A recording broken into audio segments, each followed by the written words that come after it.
ये यही बात कहने के लिए उठा हूं, चाहे इधर हो चाहे इधर हो, बजाने वाले तो बुला लो, कोई बात नहीं, आप हो तो सही। कल से आप लोग खूब बजा रहे हो, यानी हकीकत है ये, यही पीड़ा की बात है, चाहे हमारी तरफ हो चाहे आपकी तरफ हो, ये भी पूरा दंगल खाली है। पर चर्चा क्योंकि आज SC ST पे हो रही है और जितने सदस्य जो मौजूद हैं वो भी ज़्यादातर SC ST के ही हैं, कुछ हमारे OBC के भी हैं। यही विडंबना है माननीय सभापति महोदय, आप आसन पे विराज रहे हो, मैं यहाँ हूँ, चाहे वहाँ सचेतक महोदय हैं, जो SC ST वाले बैठे हैं, बाकी तो सब इधर उधर है। यही जो बात है आज हमें,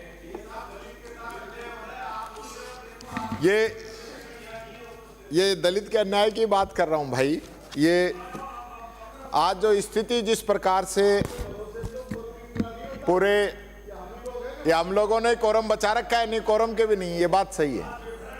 माननीय सभापति जी, आज नेता प्रतिपक्ष ने दोनों ही पार्टी के लिए कहा, इनके लिए भी कहा है उन्होंने, बोलिए सर आप। सभापति महोदय बार बार सचेत, उधर से प्रतिपक्ष सचेतक बार बार करे, हमारे भरोसे सचेतक का रफीक साहब क्या? ये छत भी आपके भरोसे टिकी हुई, आप बाहर जाओगे तो गिर जाएगी।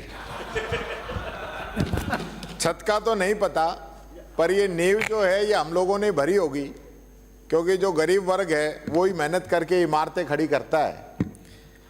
मैं आज ये बात कहना चाहूँगा माननीय सभापति जी, जिस विषय पे हम चर्चा कर रहे हैं उसका सबसे प्रमुख बिंदु भी यही है कि आज हम इस वर्ग के लिए कितना चिंतित हैं, वो हमारी उपस्थिति दर्शाती है। और ये हकीकत है, आज़ादी के 75 वर्षों के बाद में भी सरकारें, चाहे कांग्रेस की आई हों चाहे BJP की आई हों, सब लोगों ने प्रयास भी किए हैं, लेकिन जहाँ तक हमको जाना चाहिए था वहाँ हम नहीं पहुँच पाए। और हकीकत यह है कि आज भी सिर्फ और सिर्फ सरकारी नौकरी के अंदर रिजर्वेशन की लड़ाई को ही हम अपने आप में समाज कल्याण की बात को समझते हैं। और सबसे महत्वपूर्ण बात यह है अध्यक्ष जी कि आज जो रिजर्वेशन की भी जो बात है, यानी सरकार ने ऑर्डर दे रखे हैं कि डिपार्टमेंट्स जो हैं रोस्टर रजिस्टर का संधारण करेंगे, लेकिन कितने डिपार्टमेंट इसकी पालना कर रहे हैं? यानी आज भी हमें रोस्टर रजिस्टर के लिए भी आवाज उठानी पड़ रही है, जो कि नियम है, कानून बन चुका है राजस्थान के अंदर, लेकिन नहीं हो रहा। अभी जो भर्तियां निकाली गई हैं, चाहे पटवारी भर्ती की बात हम करें, चाहे हम कॉलेज लेक्चरर की बात करें, और यहां तक कि यूनिवर्सिटीज के अंदर जो भर्ती हो रही है उनकी बात करें, विद्या संबल की बात करें, या अभी प्राचार्य उप प्राचार्य की हम बात करें, तो क्या हम उन नियमों का पालन करा पा रहे? नहीं करा पा रहे अध्यक्ष जी। मैं जो एक रिपोर्ट आई है जो कि भारत सरकार की है, बहुत ही चिंताजनक है, जिसमें कहा गया है कि यूपी के बाद में राजस्थान और उसके बाद में मध्य प्रदेश दलित एट्रोसिटी में सबसे आगे हैं। राजस्थान की स्थिति तो यह है कि SC ST में प्रदेश में हर महीने 3 दलित और 1 आदिवासी की हत्या हो रही है, और कई जगह तो और भी हालत खराब है। SC के मामलों में 43% कार्रवाई होती है और ST के मामलों में सिर्फ 40% कार्रवाई होती है। कहने को यह भी होता है कि मामला झूठा पाया गया, क्योंकि मुकदमा दर्ज होता है, दर्ज होने के बाद में तुरंत कार्रवाई हो जाए तो ठीक, नहीं तो जैसे कि सामाजिक परंपरा है, राजीनामे के प्रयास किए जाते हैं, और राजीनामा कर ले, राजी कर ले, या पूरा समाज आके बैठ जाता है और राजीनामा करके और उससे लिखवाया जाता है कि मैं इसमें कार्रवाई नहीं चाहता, और उसमें FR लगती है और ये साबित किया जाता है कि मामला गलत है। इसी प्रकार से अभी 23 तारीख की घटना है कि 200 पुलिसकर्मियों की निगरानी में दलित की बारात निकली। ये हम अच्छी बात नहीं कह सकते। आज हम जिस सभ्य समाज की हम बात कर रहे हैं, वहां दलित को ही निकासी निकालने का, अगर वो घोड़े पे निकासी निकलती है तो उस पे भी आज भी कुछ लोग ऐतराज करते हैं। कानून है, कार्रवाई हुई है, आपकी सरकार ने भेजे हैं 200 लोगों, हमारी सरकार के समय में भी हो सकता है ऐसी घटनाएं हुई हो, गई है सरकार की तरफ से पुलिस। लेकिन क्या हम सोच नहीं बदल पा रहे? कारण क्या है कि ऐसी स्थिति लगातार क्यों बनती जा रही है? इस दिशा में हमें जरूर, मैं समझता हूं, हमें सोचना चाहिए। अभी एक रेंजर की हत्या हुई, वन विभाग के रेंजर ने अवैध खनन करने वालों के खिलाफ कार्रवाई करने की कोशिश की, उसको कुचल के मार दिया गया। आपके बाबूलाल बैरवा कांस्टेबल को डिपार्टमेंट के लोगों ने इतना प्रताड़ित किया कि उसने सुसाइड कर लिया। उदयपुर के अंदर एक टीचर को तलवार से काट दिया गया। टोंक के अंदर पुलिस कांस्टेबल ने माफियाओं को रोकने का प्रयास किया, उसको ट्रैक्टर से कुचल के मार दिया गया। ये छोटी बात नहीं है, ये बात है मानसिकता की। क्योंकि अगर एससी का आदमी जहां कहीं भी है, उसको आप किस प्रकार से दबा सकते हैं, ये प्राथमिकता रहती है। हमारे कुछ डिपार्टमेंट के जो कर्मचारी हैं, पृथ्वीराज बैरवा था, उसको बर्खास्त कर दिया। मंडावरी गांव में एक बच्ची थी, उसका अपहरण कर लिया। दलित वर्ग के प्रवीण कुमार उपप्राचार्य था, उसको अपमानित किया गया। पूजा बुनकर एससी की अध्यापिका थी, उनको प्रताड़ित करके निलंबित किया गया।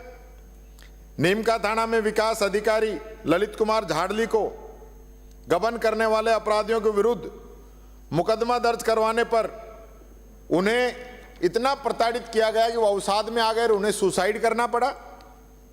पाली में डॉक्टर नरेंद्र मौर्य को असामाजिक तत्वों के साथ मारपीट की और उनकी पत्नी के साथ बदसलूकी की। 29 अक्टूबर को भरतपुर जिले में आदितेंद्र, जो कि प्रयोगशाला सहायक था, और उन प्रयोगशाला आदितेंद्र कर रहे थे, और वहीं पे बलराम मंडोरिया संयुक्त निदेशक स्कूल शिक्षा भरतपुर के द्वारा जातीय व्यवस्था दुर्भावना से आधारित रिपोर्ट के आधार पर निलंबित किया गया। सुनील कुमार टीचर है। ऐसे मेरे पास काफी लंबी लिस्ट है। पावटा के अंदर एक बच्ची थी, छात्र सुनील कुलदीपा को सुसाइड करना पड़ा। ये सारी बातें मैं इसलिए आपको ये बताना चाह रहा हूं, ये सारी बातें जो हैं मानसिकता की हैं, और मानसिकता के आधार पे ही ये सारी चीजें चल रही। आज भी अनुसूचित आयोग, जो कि राष्ट्रीय अनुसूचित आयोग है, 47,000 शिकायतें उनको मिली इसके खिलाफ। और हालत क्या है कि अनुसूचित आयोग राष्ट्र के, उसमें भी जो 2 पद है ना, वो आज खाली। ये हमारी यानी सोच दिखाती है कि हम किस वर्ग के प्रति कितनी सहानुभूति रखते हैं। हम बात कर रहे हैं रिजर्वेशन की। रेलवे का प्राइवेटाइजेशन हो गया, एयरपोर्ट चले गए, बंदरगाह चले गए, हाईवे चले गए, LIC चली गई, काफी बैंक चले गए। बड़ी जो उपक्रम है भारत सरकार के, गेल इंडिया, बेल इंडिया जैसे, वो सब प्राइवेट हाथों के अंदर चले गए। तो वहां जो रिजर्वेशन मिलना था, वहां जो नौकरी मिलनी थी, वो चाहे SC की हो, ST की हो, OBC की हो, EWS की हो, सारी खत्म हो गई। ऐसा बड़ा नुकसान जो हुआ है, ये इसको समझने की जरूरत है। माननीय मंत्री जी यहाँ पे मौजूद हैं, मैं भी इस डिपार्टमेंट का मंत्री रहा हूं। जो पेंशन की बार बार चर्चा आती है, जब हमारी सरकार आई तब 50 लाख लोगों को पेंशन मिलती थी खर्रा साहब, और 5 साल के अंदर हमने इसको बढ़ाने का काम किया। पहले 500 मिलती थी, उसमें काफी कंडीशंस ऐसी थी जो लोग पूरी नहीं कर पाते थे, हमने वो सहूलियत दी। 500 से हमने 750 की, 750 से हमने 1000 की, और उसके बाद इसकी कंडीशन जो है वो काफी सरल की, जिससे ये 50 लाख से बढ़ के 94 लाख आई। अब ये तो कम से कम समय पे मिलनी चाहिए। आपने खुद आज माना पालनहार है, वसुंधरा जी ने शुरू की थी, संसदीय कार्य मंत्री महोदय वसुंधरा जी ने, और 348 से शुरुआत हुई थी, आज 6 लाख से ऊपर पहुंची है, और पिछले 5 वर्षों में 3 लाख से 6 लाख हुई है, यानी कि लगभग दुगनी इसके अंदर बढ़ोतरी हुई। तो हमारा प्रयास था कि इसके अंदर ज्यादा से ज्यादा लोग आए, उनको फायदा मिले। ये समाज कल्याण की योजना है, इनका लाभ मिलना चाहिए गरीब को। आज पालनहार के पैसे हम जिस प्रकार से बात कर रहे हैं कि बैंकों का मर्जर हो गया, कोई बैंक का मर्जर ही नहीं हुआ। ये ब्रांच वगैरह जरूर कोई इधर से उधर हो जाती है, लेकिन इतनी बड़ी संख्या के अंदर जो गैप आ रहा है उसको हमें समझने की जरूरत है। ये बात मैं कहना चाहूंगा। शहरी रोजगार गारंटी गरीब लोगों के लिए थी कि ग्रामीण में जो काम कर सकते हैं तो शहर में भी काम कर लें। उस योजना को बंद करने का काम हमने धीरे धीरे उसका बजट घटाते आ रहे हैं। मेरे को लग रहा है कि जोगाराम जी का जिस प्रकार से इनका चेहरा नजर आ रहा है, तो ये अगले बजट तक इसको धीरे धीरे खत्म करने का काम करेंगे। मैं एक बात और कहना चाहूंगा, डबल इंजन की सरकार है, तो डबल इंजन का फायदा तो उठाओ। ईडब्ल्यूएस के अंदर जब राजस्थान सरकार ने, हमारी सरकार ने जितनी संपत्ति की और उसकी जो फिक्स जो इनकम है, उन सबके अंदर सहूलियत देते हुए मात्र 8 लाख रुपए उसकी आय पे इसको रखा था। बाकी जितनी भी संपत्ति की जो उसकी इनकम थी वो हमने हटा दी थी, और उसके आधार पे हमने ईडब्ल्यूएस का सर्टिफिकेट जारी किया था। उसका फायदा पूरे राजस्थान के ईडब्ल्यूएस को मिला। लेकिन वो सर्टिफिकेट अगर ईडब्ल्यूएस का हम राष्ट्रीय स्तर का बनवाएंगे, भारत सरकार का बनवाएंगे, तो वो प्रमाण पत्र के अंदर छूट नहीं है। ये करने का काम है, ये आप करिए, डबल इंजन का फायदा उठाइए ताकि राजस्थान के लोगों को इसके अंदर छूट मिले। मैं आपने 6-7 घोषणा पत्र के अंदर एससी के लिए की थी, कुछ आपने एसटी के लिए की थी। आप जरा बता देना, 1.25 साल के अंदर एससी और एसटी के आपके जो घोषणा पत्र में स्कीम है, जो माननीय मुख्यमंत्री जी 58% कह रहे हैं, तो 58% में इन एससी एसटी वालों का कितना नंबर आया, ये जरूर मंत्री जी जब बोलें तो बताएं। ये बात इनके लिए, इनको मैं कहना चाहूँगा। आपने ये भी कहा था कि हमारी सरकार आते ही एससी एसटी के जो पद हैं उनको हम सभी पदों को शीघ्रता से भरेंगे। लेकिन मेरे को लगता नहीं कोई शीघ्रता से भरने की कोई कवायद आपने शुरू की हो, कोई बैकलॉग हमारा पड़ा हो उसको शुरू करने की आपने बात की हो। मेरे को ये बात नज़र नहीं आती है। इसी प्रकार से एक मेरा संशय है जो मैं आपसे माननीय मंत्री जी पूछना चाहूँगा।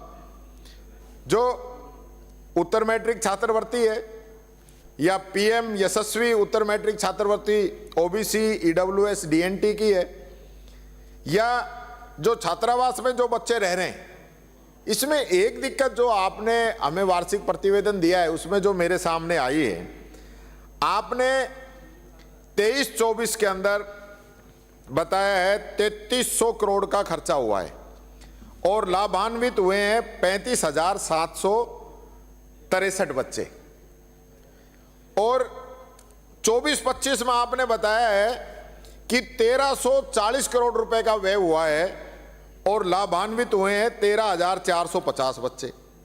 ये अंतर क्यों है? इसी प्रकार से आपने जो हॉस्टल के अंदर जो बच्चे रह रहे हैं उनके लिए भी मैं कहना चाहूंगा, 23-24 में आपने व्यय किया है 16,782 लाख रुपए और लाभान्वित हुए हैं 35,895, और 24-25 में आपने व्यय किया है 13,341 लाख और लाभान्वित हुए हैं 36,245 लाख। यानी कि जब आप 16,782 व्यय कर रहे हो तब तो लाभान्वित हो रहे हैं 35,000, और जब घट के 13,341 व्यय कर रहे हो तो लाभान्वित हो रहे हैं 36,245। तो ये चीज मेरी समझ में नहीं आई। इसी प्रकार से पेंशन में भी आप बता दें, 23-24 के अंदर आप 24,220 करोड़ रुपए खर्च कर रहे हो और लाभान्वित कर रहे हो 8,26,012, और 24-25 में आप 1,79,634.78 लाख राशि आप व्यय कर रहे हो और लाभान्वित हो रहे हैं 8,48,154। तो ये अंतर क्यों है? लाभान्वित कम राशि ज्यादा या लाभान्वित ज्यादा राशि कम? ये गणित मेरी समझ से बाहर आया। एक आपने आज बात कही स्कॉलरशिप के बारे में। स्कॉलरशिप के बारे में आपने जो बड़े प्रयासों से माननीय मुख्यमंत्री जी का लेटर लिखवाया उसके लिए तो धन्यवाद, लेकिन वो लेटर मैं भी लिख चुका हूं, गहलोत साहब भी लिख चुके हैं, वो बात तो आपने बताई नहीं। हमारी बता दिया करो, थोड़ी थोड़ी और चीजों में तो आप बता देते हो, पिछली सरकार ने ये नहीं किया। लेकिन ये सही है, गलती न आपकी है न मेरी है। भारत सरकार स्कॉलरशिप के पैसे नहीं दे रही है, काफी डिले चल रहा है। लगातार हमारे समय में भी अधिकारियों ने लगातार संपर्क किया और SC ST की तो उधार चल रही है और OBC पे तो कांटा ही मार दिया है कि हम नहीं देंगे। ये भारत सरकार ने किया है, आप लोगों का कोई दोष नहीं है। मैंने भी खूब प्रयास इसके लिए किए, लेकिन ये चीज संभव नहीं हो पाई। दूसरा, जो स्कूटी योजना, चूंकि चलाता तो कॉलेज शिक्षा विभाग है, लेकिन पैसे समाज कल्याण से जाते हैं, तो वो स्कूटी काफी समय से रखी है, यानी लिस्ट में नाम भी आ गया बच्चियों को, आपने उनको अलॉट भी कर दी कि इन बच्चियों को स्कूटी मिलेंगी, स्कूटी भी खड़ी है, फिर दे क्यों नहीं? वो स्कूटी आप जल्दी दिलाने का काम करें। इसी प्रकार से अगर सरकारी कर्मचारी कोई है, हमारे एक प्रिंसिपल हैं अनिल कुमार, जो कि सकतपुरा बावद, जो जिला हमारा खैरथल भिवाड़ी के अंदर आता है, मुंडावर के अंदर है, तो अभी उसके मुकदमा दर्ज हुआ है, CCTV रिकॉर्ड है, लेकिन कोई कार्रवाई उसके अंदर नहीं हो रही है। ये बात मैं कहना चाहूँगा। और मैं ये भी कहना चाहूँगा, बाबा साहब ने कहा था कि सामाजिक समानता आना ही मुख्य तौर पे आरक्षण का सही मायने में सच्चा अर्थ है। आज जो आप चेंज देखेंगे ना कि कितनी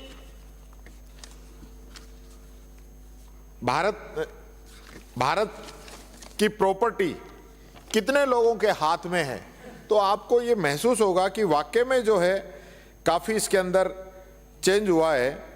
आज एक रिपोर्ट आई है कि देश के 140 करोड़ लोगों में से 100 करोड़ लोग ऐसे हैं कि जिनके पास सिर्फ जरूरी सामान जो है उनके खरीदने के अलावा कोई पैसा नहीं है।